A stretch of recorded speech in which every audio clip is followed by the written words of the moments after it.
नमस्कार मित्रांनो, मी ऐश्वर्या कुलकर्णी तुम्हा सर्वांचं मराठी मनोरंजन विश्व या चॅनलमध्ये खूप खूप स्वागत करते। मित्रांनो, आज आपण आलो आहोत स्टार प्रभाच्या 2024च्या गणेश उत्सवाला आणि आपल्यासोबत आहेत आपली लाडकी मालिका म्हणजे प्रेमाची गोष्ट या मालिकेतील सर्व कलाकार। तर त्यांचा या वर्षीचा गणेश उत्सव कसा आहे त्यांनाच विचारूयात। तुम्हा सगळ्यांचं मी आमच्या चॅनलमध्ये खूप खूप स्वागत करते। काय वाटतंय काय वाटतं या वर्षीच्या सोहळ्याबद्दल? किती मजा येते? नाही, खूपच मजा येते कारण यावेळेला एक तर आमचा कलर खूप असा ब्राईट आणि खूप छान दिलेला आहे आम्हाला, त्याच्यामुळे आम्ही जास्त खुश आहोत। आणि दुसरी गोष्ट की यावेळेला जी आमच्यासाठी एक टास्क दिलेलं होतं की मोदक बनवून आणण्याचं, तर त्याच्यामध्ये खूप सक्रिय सहभाग सगळ्यांनीच घेतला आहे आणि खूप ऑथेंटिक असे छान उकडीचे मोदक आम्ही तयार करून आणलेले आहेत।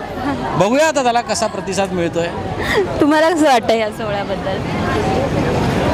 खूप छान वाटतंय, मस्त वाटतंय आणि अशी आमची अख्खी टीम ऑरेंज कलरमध्ये आज तुमच्यासमोर उभी आहे, त्यामुळे सणाचं वातावरण आहे, खूपच छान वाटतंय। बाप्पा म्हटला की आपल्या बऱ्याच आठवणी येतात आणि यावर्षीची आपली थीमच आहे की खजिना बाप्पांच्या गोष्टींचा। तर तुमच्या काही आठवणी आहेत का बालपणीच्या गणेशोत्सवाबद्दल? म्हणजे सार्वजनिक गणेशोत्सव असेल किंवा घरगुती असेल आपल्या घरचा, तर त्याबद्दलच्या काही आठवणी आहेत? लहानपणच्या हो, मी कायम असं सांगते की लहानपणी आमच्या सार्वजनिक गणेशोत्सवामध्ये मी पहिल्यांदा डान्स केला, पहिल्यांदा मी नाटक केलं, पहिल्यांदा मी गायले। तर कदाचित तो गणपतीचा हात आणि त्याची कृपा, ती सेवा तेव्हा त्याला वाहिली गेली, म्हणून कदाचित आज मी तुमच्यासमोर ॲक्ट्रेस म्हणून उभी असावे। सो आय थिंक तीच माझी मोठी आठवण आहे।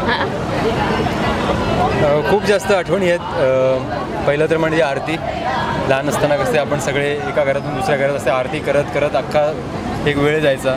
त्याच्यानंतर सार्वजनिक मंडळ असतं आपलं एक प्रत्येक ठिकाणी, तिथे जाऊन तिथे मजा करायची। लहान मुलं सगळे एकत्र आरती करणं असेल किंवा गेम खेळणं असेल, हे सगळं एन्जॉय करायचो। तर ह्या सगळ्या आठवणी आहेत। बाप्पा आला की बाप्पा हा एकटा येत नाही, बाप्पा अनेक गोष्टी सोबत घेऊन येतो, तसेच त्याला नावंही खूप आहेत, त्याचं ठिकाणही खूप आहे। तर आपण एक रॅपिड फायर खेळणार आहोत, ज्यात मला गणपतीची 5 नावं सांगायची। लेण्याद्रीचा गिरिजात्मज, ओझरचा विघ्नेश्वर, रांजणगावचा महागणपती, मोरगावचा मयुरेश्वर, थेऊरचा चिंतामणी, सिद्धटेकचा सिद्धिविनायक, महडचा वरदविनायक, पालीचा बल्लाळेश्वर, हे अष्टविनायक आहेत। अरे वा!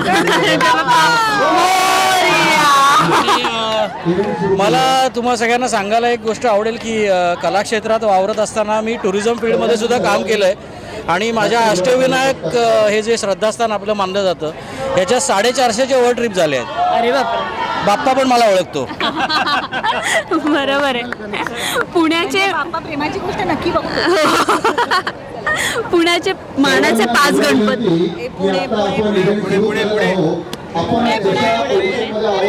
पुण्याचे मानाचे 5 गणपती। कसबा गणपती, हत्ती गणपती, शारदा गणपती, दगडूशेठ आणि गुरुजी तालीम, गुरुजी तालीम, निंबाळकर। झाले 5 झाले। Thank you so much. थँक्यू।